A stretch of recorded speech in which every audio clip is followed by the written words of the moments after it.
Hello everybody, you know me. Okay, no you don't, but you know who I am. I am your Smocks Wrestling Alliance Heavyweight Champion, Isa J. And I'm here with...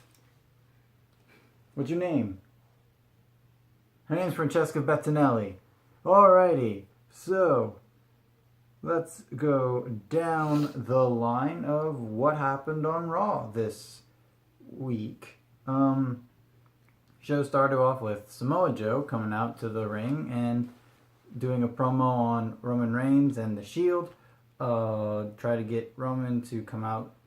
He did. It was an ambush by the bar, and the Shield were all dominated at the end because Roman Reigns was taken out of the equation early on. So it left the heel standing up strong, and for what it was okay. It did run a bit long, but it actually did its job in the end, so I think this bit was worth it. What did you think? Like you said, it was a bit long. It'd be worth a fast forward or two.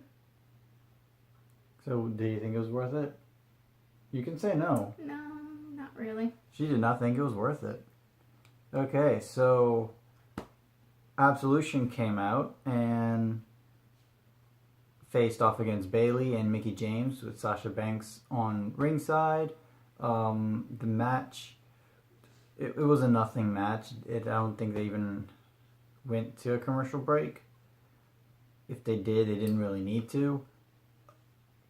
But the most annoying part about it was at the end of the match, Bayley's trying to get in and stop Paige. The ref pulls her away, takes her out, and she gets off of the apron. So when Paige kicks Mickie James in the face, Bayley is on the floor instead of being able to get to Mickie James to break up the pin. It was just bad. It was a bad way to end the match. Absolution wins. It wasn't all that fun, and it was dull. It was very dull. Especially last week with Sasha Banks and Paige having a good match. This one didn't do it for me. No, it wasn't worth it. You didn't have anything else to say. It was just no worth it. I mean, it wasn't worth it. It wasn't worth it, guys. Then we had Matt Hardy and Bray Wyatt, and Bray Wyatt was a bit dull, but whenever Matt Hardy got on the TV, it was so funny. It was great. I personally thought it was worth it just because Matt Hardy in this gimmick is really, really good. You can tell he absolutely loves doing this gimmick. When he mooed like a cow, that was great. I think yes, it was worth it. What about you? I think it was worth it basically just for Matt Hardy because he plays that part so well, and I don't know if that's a good thing or a bad thing. And then we had like a quick backstage segment between Enzo and Drew Gulak. I was laughing so hard in this match because Drew Gulak is so good in his role right now, just being the non-street guy trying to be street. It's really funny, and when Nia Jax's name gets thrown in, he's like, "Oh, I know." Oh, I was cracking up so hard. So yes, I believe that little bit backstage was worth it. What about you? Yeah, I think, like you said, he definitely plays the not the sharpest tool character very well. Do you think it was worth it? Yeah. All right, that one was worth it. I do have to say there's a lot of backstage segments that are going to be mentioned this week because they went a bit much on that, and that whenever they started the first couple backstage segments that we just mentioned, yes, they're great, watch them. Then it just starts getting monotonous and boring, and it's just like, come on with it. But we'll get to that. Then we had Finn Balor defeating Curtis Axel. Yes, it was Just worth the it. openings alone, just the It was opening alone between the Miz Taraj was funny. They were mocking Finn going down the ramp. Just watching that alone, it was worth it. And the match itself, yes, short, it still showcased a lot of strength from Finn. Even though they are jobbing out Curtis Axel and Bo Dallas, it's still making Finn Balor look strong. So yeah, it was worth it. And Yeah, it was worth it. and we did have another backstage little segment with Kane, and it was boring. It was dumb, and all it was for us to know that the winner of Braun Strowman and Kane is gonna go face off to Royal Rumble to face Brock Lesnar for the Universal title, and the motivations of Kane just drastically changing to be a champion makes no sense whatsoever. And then Braun Strowman segment, which was very similar, neither one was worth it. Agreed. And we had Seth Rollins taking on Sheamus. And this match, this is when the show finally starts to get good. Like real good. Because they were able to perform a great long match together. They were able to tell a great story. And it was just a fun match through and through. Seth came out on top after hitting the running knee. And yeah, it was a fun match. What did you think about the match? Yeah, I think it was worth it. It was a good amount of time for a match, and it was a lot of back and forth, and it was pretty good. Yeah, it was definitely one to check out. So yes, this match was definitely worth it. And then we had our second chance fatal 4-way match with Cedric Alexander, Mustafa Ali, Arya Davari, and what was the last one's name? Tony Nese. And this match was awesome. They had a spot where Cedric Alexander just gets his head thrown into the turnbuckle. Mustafa Ali taking so much damage. Finally, Mustafa and Cedric Alexander beating the living daylights out of each other, keeping that storyline going. Because last week on 205 Live, they just completely forgot about it. But it's great to see that come back. Yeah, this match was really strong. Shows great talent. Then just the high flying ability of Mustafa Ali and Cedric Alexander's fast paced offense was so strong. Obviously, I love this match. Yes, it was worth it. What was your? It was worth it. The athleticism of that match was just impressive, wasn't it? It was very impressive. Yeah, it was a great. The cruiserweight division, when they're given time to shine, they pull off amazing feats of agility, strength, and athleticism, like she said. So definitely go out of your way to see this match. It was a fun match. Then we had the Intercontinental Championship match with Roman Reigns defending his title against Cesaro. And another really great match. 3 great matches back to back to back. And yeah, this one is also one to check out. This one was also very, very worth it.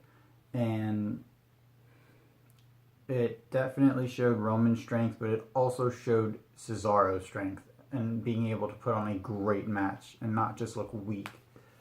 It was a fun ride from start to finish. And yeah, it was worth it. What do you think about the match? I think it was worth it. It was a strong match between the both of them. And it was great heel psychology by trying to take the arm away from Roman Reigns. Even though Roman didn't really sell it all that much, it was really, really cool to see Cesaro isolate a body part and just weaken it in order to get more and more advantages the longer the match went. So yeah, guys, 3 great matches in a row. Definitely check those 3 out. So then we had a final backstage segment. Not the final backstage segment, unfortunately, but one of the last 2 when Enzo and Drew were talking about how Cedric won, and I enjoyed it. I know a lot of people didn't, but I enjoyed it because it shows dissension in the Zo train. Because something's gonna happen. Something's gonna happen soon, but it also shows just how good Drew Gulak is in his character.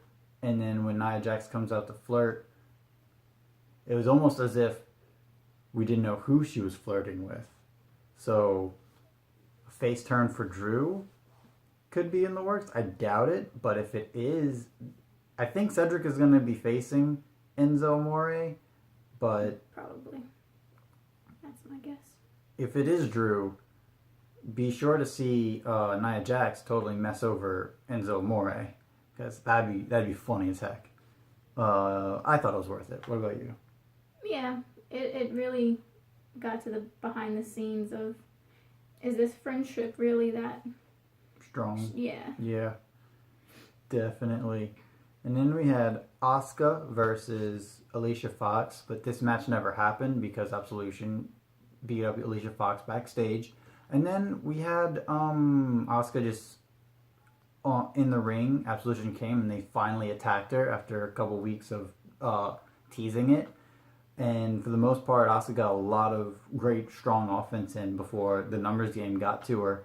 And then the entire Raw women's roster just run out and starts beating up Absolution. And Mandy Rose takes the brunt of it. It was really cool. At first, it was looking like, oh my gosh, here we go again. But it was really cool to see the entire roster, heels and faces, just come in and be a cohesive unit to stop this force of Absolution, and I thought it was worth it. I thought it was a long time coming, and I'm glad it finally happened because they were annoying. It was only 3 weeks. They were. 1 month is too long for Francesca. So, then we had our Samoa Joe versus Dean Ambrose with Jason Jordan at the rampway. But before that, we had Kurt Angle in a backstage, another backstage guys segment with Jason Jordan. That was pretty lame. It's just basically like, fake dad, I want this. Fake son, you can't have it. You didn't earn it, but I want it, but you can't have it. It was kind of ridiculous, but that was not worth it. I was gonna cut you off and say, long story short, no, it was not worth it. But the match itself was really, really good. Unfortunately, it ends with Dean was about to get the win. Jason Jordan just distracts the ref. Samoa Joe takes full advantage when Dean is outside the ring, about to beat up Jason. Gets locked in the Coquita clutch, passes out, no tap out. I would have liked a DQ finish or. So I know you have to keep Samoa Joe looking strong, especially if he's going to be facing Roman Reigns, Royal Rumble time. But it could have been a lot more. They could have done something different. Is what I'm trying to say. But for the most part, yes, it was worth it because it does have a lot of good storytelling elements. Dean still looked great if it wasn't for his craziness, foolishness coming out. Yeah, but I mean, that's Dean. I guess so. But yeah, it was worth it. I have to say, I kind of like the ending. Just because I hope they really continue with this. When after Jason Jordan distracts the ref, and then Dean realizes that it happened, his face was saying, like, told all the stories. Yeah, and I would really like them to continue with that, and just make him the most hated man on the roster. Yeah, because we need some good heels. So was it worth it? Yeah, it was worth it. It was worth it. And then also we did have a backstage interview with Dean and Renee Young. That was just funny. It was a good time. Yeah. It was very, very short. So yeah, check it out. It was worth it. Why not? It was the comedic relief of the whole thing. And then finally, the last backstage segment when Titus Worldwide accepts Dana Brooke into their brand. Then the Bullet Club come out, yells at him, say they were nerds. Just fast forward this. It wasn't worth it. It was funny at first, and then it just started getting too long. I think that was the story of this episode of Raw. It was just too long at times. There were times where it just flowed really well, like the match between Samoa Joe and Dean, the match between Cesaro and Roman Reigns, especially the Fatal 4-Way match, Seth and Sheamus. But for the most part, whenever it did get slow, it felt like it was just too long. But yeah, skip the backstage segment, right? Yeah. Yeah, it wasn't worth it. But the match itself, it was just basically Kane putting over Braun Strowman yet again. We didn't need it. We didn't want it. Some people wanted it. I don't know why. They had cool spots. They had a cool... You jumped from Titus O'Neil and Dana Brooke. Yeah. You didn't even tell them what match you were talking about. Kane and Braun Strowman. You didn't even tell Kane. Well, Braun Strowman interrupts the people backstage, and then the match starts a few minutes after. Yeah. So, yeah, Braun and Kane get to the ring. Kane, and I said Kane and Braun so many times. But anyways, Kane and Braun is the last match of the night. The main event did not need to be a main event. Kane, like I said, was just putting over Braun more and more. I don't understand why they don't do the title matches as main events. Like that's the one that should be the main event, right? Well, either that or the Fatal 4-Way would have been a really good main event. Yeah, but they're never gonna let the cruiserweights get that much airtime. But yeah, so this match. We've already seen it. We've already seen Kane putting over Braun Strowman time and time again. I would like to see Kane versus Samoa Joe. See how strong he really is. But yeah, ends in a double count out. It was a false finish. Nobody won. Nobody lose. They both lost. No one wins. And then just they're outside still brawling. There's this really cool table spot and a really cool spot where Kane sits up like he does, looks at Braun, but then a couple minutes later or seconds later, Braun sits up, looks at Kane, and then Kane's all fearful. He's like, "No, don't hurt me," but he hurts him. We didn't need it. We already know he's big and powerful. No, this main event wasn't worth it. You can be honest. I'll be honest. I fell asleep. She fell asleep, guys. I wasn't it was feeling that boring. good. I wasn't feeling good. No, it was just that boring. This match made her feel horrible, guys. It was so boring. It was just dull. So no, this main event wasn't worth it. And yeah, that was your Raw. Overall, after Samoa Joe and Dean, you could just take it off. To be honest, just watch the middle portions. You could fast forward through most of the beginning. Just watch the middle portions. Mm-hmm. Like start at Bray Wyatt and Matt Hardy, and just watch from there. And then after Dean and Samoa, you're good. And just fast forward through the pretty boring bits of the show. Yeah, it was. So overall, as a cohesive whole. Thank you. Overall, as a cohesive whole. No, it wasn't worth it. I think you know what I'm going to say. You're going to say no? I was going to say if it's Sheamus and Finn Balor, it was worth it. Just when they're in there. I'm just telling them to watch the good bits. Yeah, and just you can take fast forward. Just be ready to fast forward. Watch what you want to watch and just fast forward. So you thought it was worth it? Yeah. So she thought the whole thing was worth it, but I thought it wasn't. I thought bits and pieces were worth it. As a whole, I mean. Yeah. But that's okay. Because then you wouldn't see the parts that were worth it. It's okay. It's okay. like I'm saying, fast forward through all the crazy Yeah. bits too. It's just overall, it wasn't really worth your 3 hours. Is what I'm saying. Definitely not 3 hours now. But yeah, so that's all the time we have today. Thank you so much for checking us out and giving us those sexy, sexy views. And remember, until next time, it will be awesome. Awesome. No. Merry Christmas. It will be Awesome. It will be awesome.